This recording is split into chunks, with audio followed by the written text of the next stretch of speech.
everyone. My name is Blended Gina Prastio. My absent number is 4.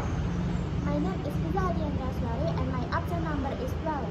My name is Rionaldo Ramana. My absent number is 13. Today, I will explain why underage students are not allowed to bring motorcycle to school.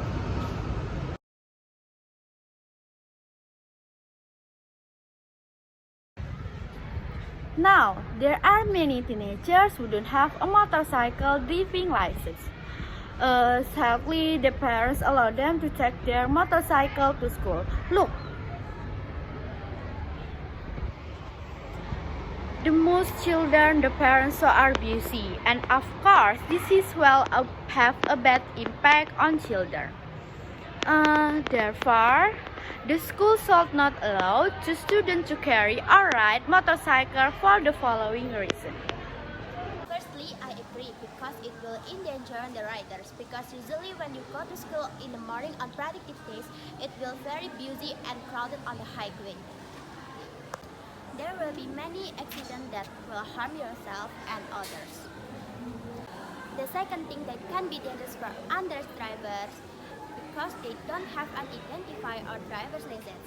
If an accident occurs to the drivers, it will be difficult to contact to their family.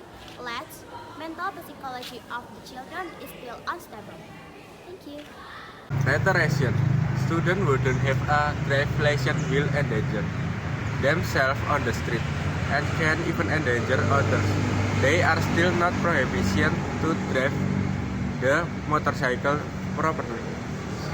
So school must make regulations regarding the prohibition to the student in driving motorcycle without showing the license card. The experience that I got from this learning was collaboration and I got a lot of new English vocabulary. The experience I learned this time was about teamwork, help each other.